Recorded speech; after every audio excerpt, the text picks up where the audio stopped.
Hello दोस्तों, स्वागत है आप सभी लोगों का। तो आज की हमारी जो क्लास रहेगी सीआरओ के अंदर, तो आज हमने सीआरओ के अंदर जो बात करेंगे कि सीआरओ की सहायता से आप लोग वोल्टेज का मेजरमेंट कैसे करेंगे, आप लोग फ्रिक्वेंसी का मेजरमेंट कैसे करेंगे और आवर्तकाल का मेजरमेंट कैसे करेंगे। तो इससे पहले आप लोग कुछ चीजें देखें, सीआरओ के बारे में कुछ विशेष बातें मैं आपको बता देता हूँ। देखो, सबसे पहले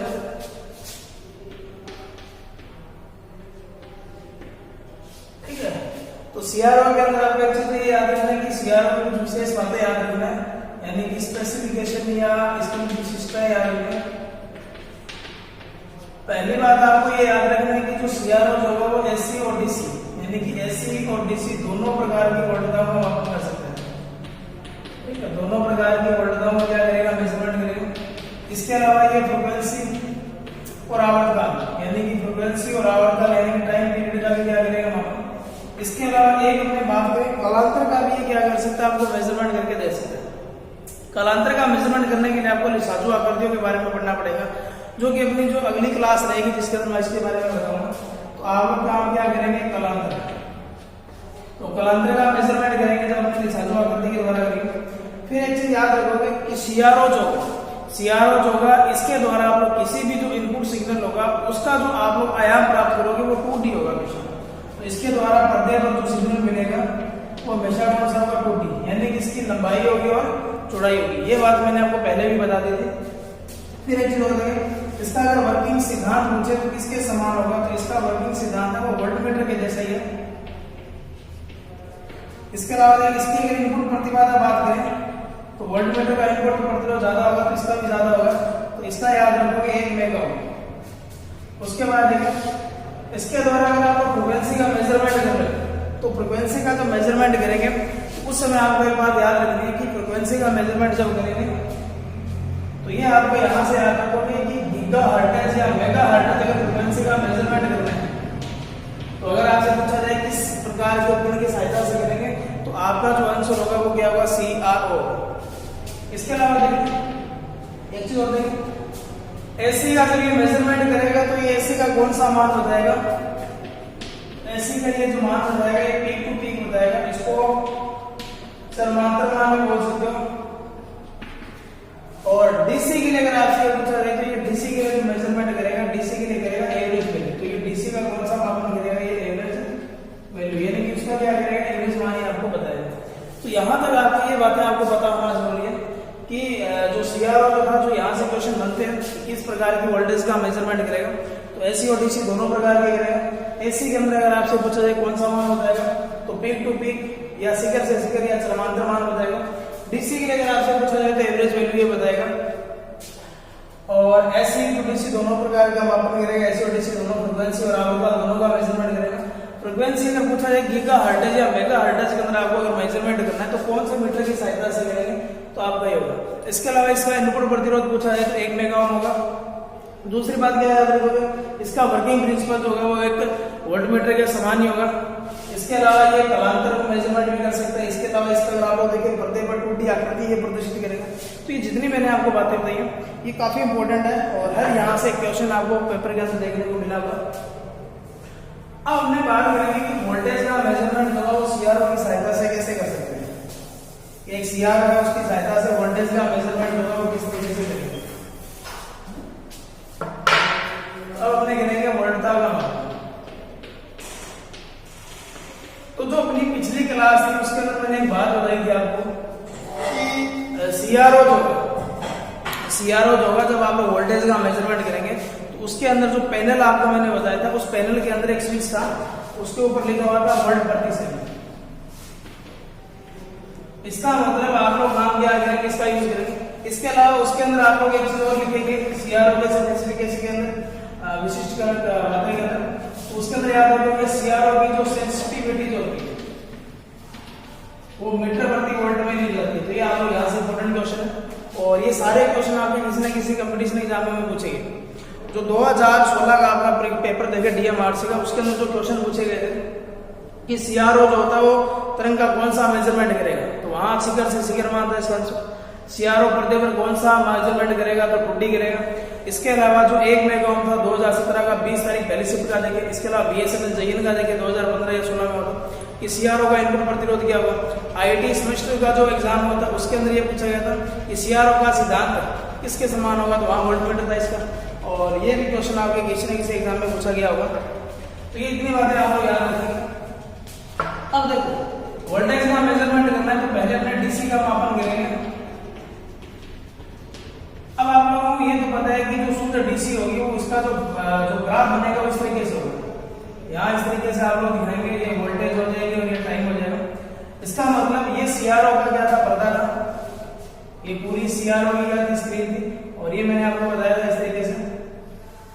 और मैंने आपको एक बात ये बताई थी कि जब सीआरओ पर आप लोग किसी भी प्रकार का इनपुट नहीं देते तो उस समय एक बेस लाइन चलती है। वो बेस लाइन आप लोग काम क्या करेंगे, ये जो सीआरओ का ये जो लाइन है, सबसे पहले आपका ये काम होगा कि सीआरओ का स्क्रीन जो चल रही है उस स्क्रीन के ऊपर आप लोग जो बेस लाइन है उस बेस लाइन को इस लाइन के ऊपर लेकर के आएंगे। अब आप लोग काम क्या करेंगे, इसके अंदर एक पेन टाइप सा होता है जहां आप लोग इनपुट देंगे। जब जैसे इनपुट देंगे तो ये तरंग जो होगी इस तरीके से मैं इसके ढांचा बना देता हूं।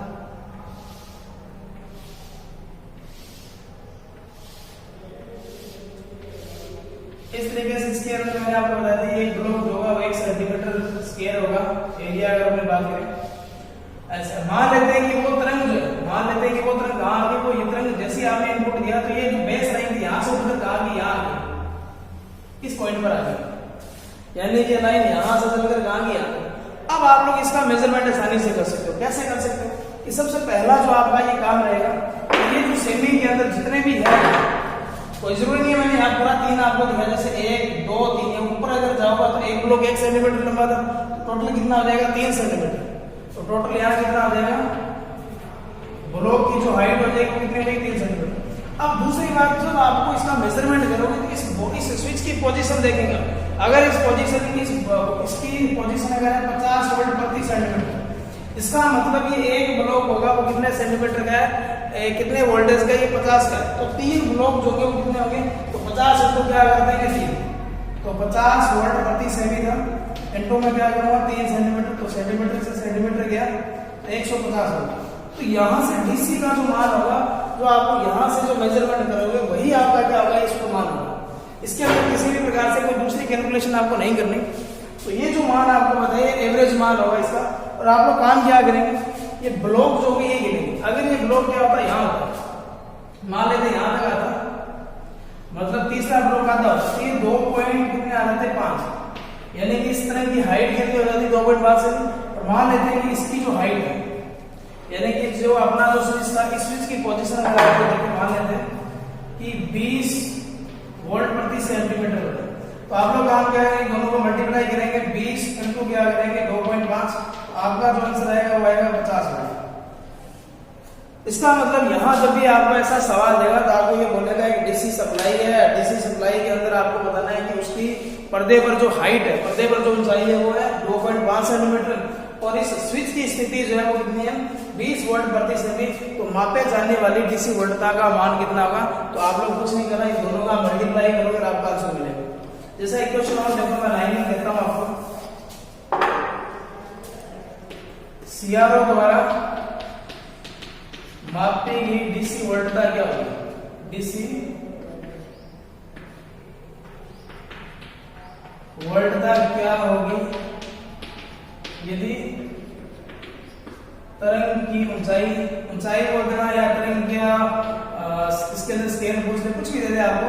जैसे आपको दे दिया 2.2 सेमी तथा वोल्ट प्रति सेमी, यानी वोल्ट्स प्रति सेमी, इसको विभाजन प्रति सेंटीमीटर भी लिख सकते हो, की स्थिति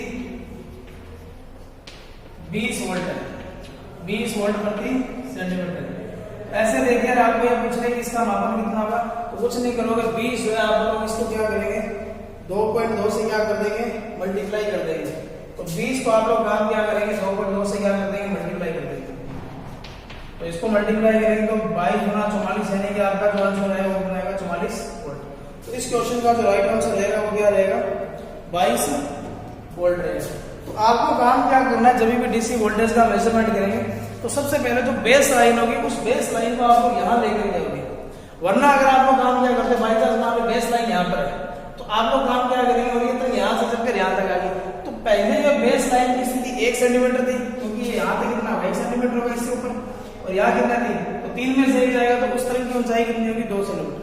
तो मान अपने रीडिंग लेते टाइम कोई गड़बड़ी ना हो, इसलिए अपने काम क्या करेंगे, जो बेस लाइन होगी उसको पहले यहाँ लेकर के आएंगे। तो ये तो था डीसी का मेजरमेंट। अब हमने करेंगे एसी का मेजरमेंट। तो एसी का मेजरमेंट करेंगे तब देखो, तो काम वही करना है, सबसे पहले बेस लाइन होगी उसको आपको वहां लेकर अब मान लेते हैं कि जैसे आपने इनपुट सिग्नल दिया, तो इनपुट सिग्नल दोगे तो ये तरह किस तरीके से चल रही है,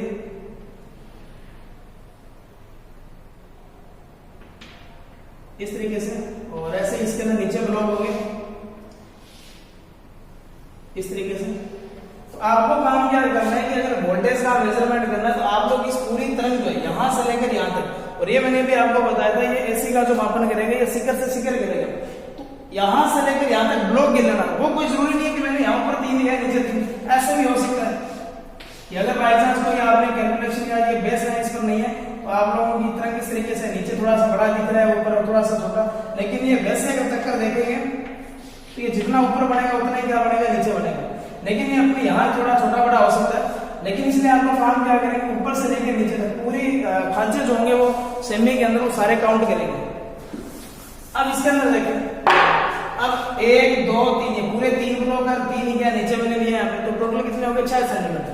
तो तरंग की जो हाइट होगी वो कितनी होगी 6 सेंटीमीटर। अब मान लेते हैं कि इस स्विच की जो पोजीशन है वो है 50 वोल्ट प्रति सेमी।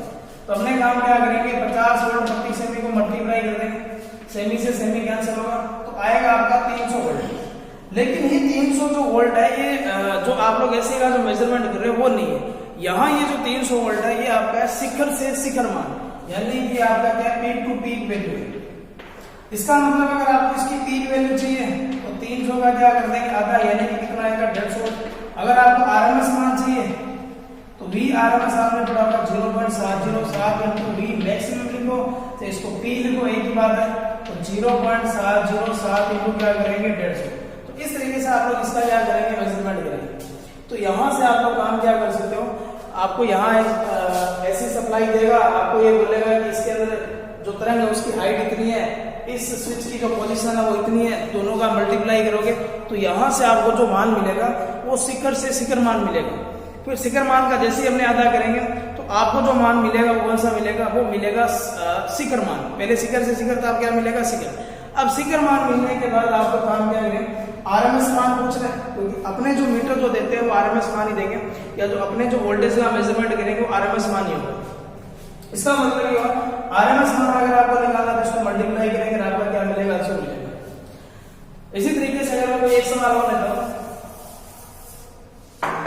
मान लेते हैं कि अपने पास दे दिया कि जो ऐसी तरंग है इसकी जो हाइट है शिखर से शिखर, ये जो इस यहां से लेकर यहां तक जो हाइट है इसकी कितनी है, ये 10 सेंटीमीटर है, या 10 खांचों के अंदर ये है पूरी, और ये वोल्ट प्रति सेंटीमीटर है। इसकी जो स्थिति अगर आपसे पूछ ले, इसको आपको स्थिति बता दी, ऐसे दे दिया आपको 20 वोल्ट प्रति सेंटीमीटर।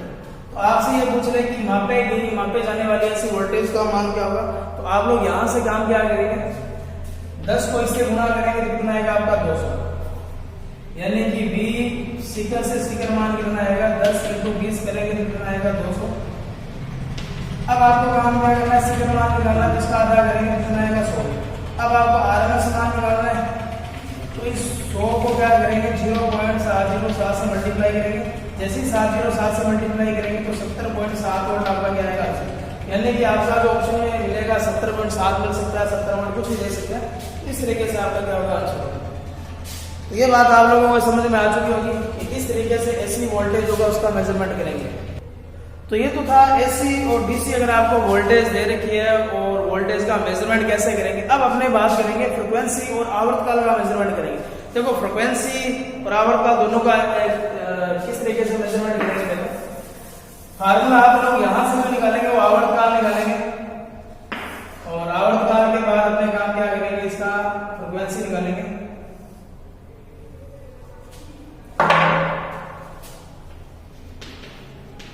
तो आवर्तकाल और आवर्ती दोनों का क्या करेंगे, मापन करेंगे। अब आपको ये फ्रिक्वेंसी की डेफिनेशन पता होना चाहिए। फ्रिक्वेंसी होती क्या है, फ्रिक्वेंसी होती है कि 1 सेकंड में चक्रों की संख्या, यानी कि 1 सेकंड के अंदर जो ऐसी सप्लाई होगी वो कितने चक्र पूरे कर रही है। उसी को आप लोग काम क्या बोलेंगे, फ्रीक्वेंसी बोलेंगे। इसका मतलब अगर आप लोग फ्रीक्वेंसी का मेजरमेंट करोगे तो आप लोगों को ये चक्कर मेजरमेंट करना है, लेकिन चक्कर जो होगा वो ऊर्ध्वाधर नहीं करेंगे, वो अपने करेंगे हॉरिजॉन्टल। इसका मतलब यहाँ से लेकर यहाँ तक ये एक तरंग कितनी है, क्योंकि आप लोग जो निकालेंगे वो टाइम पीरियड निकालेंगे। वो टाइम पीरियड क्या होगा कि एक चक्कर को पूरा करने में लगा समय, यानी कि ये इतना चाहिए आपको। लेकिन ये बात याद रखेंगे कि अगर आप लोग फ्रीक्वेंसी का मेजरमेंट करोगे, आवर्तकाल का मेजरमेंट करोगे, तो आपकी इस स्क्रीन पर कम से कम कितनी तरंगें होनी चाहिए, तो 2 तरंगें होनी चाहिए, यानी कि इसका जो बनेगा इस तरीके से होना चाहिए। अगर आप लोग इसका मेजरमेंट करोगे तो आपको स्क्रीन पर कम से कम कितनी तरंग दिखनी चाहिए, कम से कम 2, ठीक है, ताकि आपका पाठ्यांक जो सही बना। अब इसके अंदर काम करेंगे। अब पहले तो आप लोग जो ऊर्ध्वाधर मेजरमेंट कर रहे थे, ऊर्ध्वाधर खांचों की संख्या देख रहे, अब अपने को क्षैतिज देखना पड़ेगा, क्योंकि फ्रीक्वेंसी जो होगी वो 1 सेकंड में चक्रों की संख्या होगी। इसका मतलब आप लोग यहां से लेकर यहां तक ये जो चक्कर जो है इसके खांचे देखेंगे इस बार। तो अपने काम क्या करेंगे, पहले आवर्तकाल का मेजरमेंट करेंगे, और आवर्तकाल का जब मेजरमेंट करेंगे तो यहाँ एक जो स्विच होगा उसको देखना पड़ेगा टाइम बेस। टाइम बेस होगा उसको क्या करेंगे हमने देखेंगे। तो सबसे पहले मान लेते हैं कि यहाँ से लेकर यहाँ तक जैसे 1 2 3 या 4 खांचों में पूरा तो एक तरंग जो यहाँ क्षैतिज अगर देखें तो कितने खांचों में है, वो 4 सेंटीमीटर। और इसके अंदर कल मैंने आपको बताया था, इसके अंदर आप लोग देखें तो 20 मिली सेकेंड प्रति सेमी, इस तरीके से कुछ यहाँ पे इस तरीके से होता है कि जैसे 20 मिली प्रति सेकेंड, सॉरी 20 मिली सेकेंड प्रति सेमी, यानी कि इसके ऊपर इस तरीके से लिखा होगा, मतलब यहाँ जो देगा वो सेकंड में देगा। इसका मतलब यहाँ से जो आपको जो मिलेगा वो आवर्ती नहीं मिलेगी, वो आवर्तकाल मिलेगा। मान लेते हैं कि जो तरंग है वो 4 खांचों के अंदर है, मतलब 4 सेंटीमीटर हो गया, और इस स्विच की अगर पोजीशन देखें तो ये 20 मिली सेकेंड है। तो आप लोग काम क्या करेंगे, टाइम पीरियड जब निकालेंगे तो 4 × 20 मिली सेकेंड करेंगे, तो आपका जो टोटल टाइम पीरियड आएगा वो आएगा 80 मिली सेकेंड, 80 मिली सेकेंड। अब आपको फ्रीक्वेंसी का मान निकालना है, तो फ्रीक्वेंसी 1/T में क्या होगा, T होगा 1/T करेंगे तो 80 मिली, मिली का मान क्या होगा -3, और ये -3 जब ऊपर जाएगा तो क्या बनेगा 1000 को 80 से डिवाइड करके देखें तो 100 को अगर 8 से डिवाइड करें तो 50/4, और यानी कितना आएगा 12.5। तो 12.5 हर्ट्ज इस क्वेश्चन में क्या रहेगा आंसर है। तो इसके अंदर अगर आपको फ्रीक्वेंसी या आवर्तकाल का मेजरमेंट करना है तो आप लोग एक ही काम करेंगे, जो 36 खांचे हैं उनको देखेंगे, फिर आप लोग इस स्विच की पोजीशन देखेंगे, स्विच की पोजीशन आपने कहाँ कर रखी है, दोनों का मल्टीप्लाई करेंगे, तो ये सेमी से सेमी जब कैंसिल होगा तो आपको मिली सेकंड मिलेगा या माइक्रो सेकंड मिलेगा, कुछ भी मिल सकता है। तो इसका मतलब यहाँ टाइम मिलेगा, और टाइम का विपरीत करेंगे तो आपको क्या मिलेगी, फ्रीक्वेंसी मिलेगी। एक क्वेश्चन और देखो इसमें, लेकिन ये बात आप लोग याद रखें, अगर आपको आवर्ती का मेजरमेंट करना है आवर्तकाल का, तो पर्दे पर कम से कम कितनी तरंगें होनी चाहिए, तो आप लोग ये याद रखेंगे कम से कम कितनी तरंगें होनी चाहिए, 2, ठीक है। अब मान लेते हैं कि ये तरंग यहाँ से लेकर यहाँ तक मान लेते हैं कितने 5 सेमी में, यानी कि जो ऐसी तरंग है वो 5 सेमी, यानी कि ऐसी तरंग का जो विस्तार है वो कितना है 5 सेंटीमीटर तक है, यानी कि 5 सेमी विभाजन है। अब इसकी स्थिति अगर मान लेते हैं कितना दे रखा है, मान लेते हैं कि 50 मिली सेकंड दे रहे हैं, 50 मिली सेकंड प्रति सेमी दे रहे हैं। अब आप लोग काम क्या करेंगे, इस 50 को इसके साथ मल्टीप्लाई करेंगे, जैसे इसको मल्टीप्लाई करेंगे तो आपको जो वैल्यू मिलेगी वो क्या मिलेगी, सेमी से सेमी कैंसिल होगा, 50 को इससे गुना करेंगे तो 250 क्या मिलेगा, मिली सेकंड मिलेगा। अब आपको जो आवर्तकाल जो मिल गया 250 मिली सेकंड मिल गया, फ्रीक्वेंसी का मान अगर निकालोगे तो ये निकालेंगे 1/250, और मिली ऊपर जाके क्या बनेगा 1000 बनेगा, और इसको कैलकुलेट करेंगे तो आपका जो मान आएगा वो आएगा 4000। तो यानी कि फ्रीक्वेंसी का और आवर्तकाल अगर आपको मेजरमेंट करना है तो आप लोगों का जो मेथड रहेगा वो ये रहेगा। तो आपको क्लास कैसी लगी तो मिलते हैं नेक्स्ट टाइम, और जल्दी आपकी जो टूल्स की जो क्लास है वो अगली क्लास होगी, वो टूल्स की क्लास होगी, और देखते हैं। धन्यवाद, जय हिंद। हमारी क्लास अच्छी लगी तो वीडियो को लाइक करें, शेयर करें।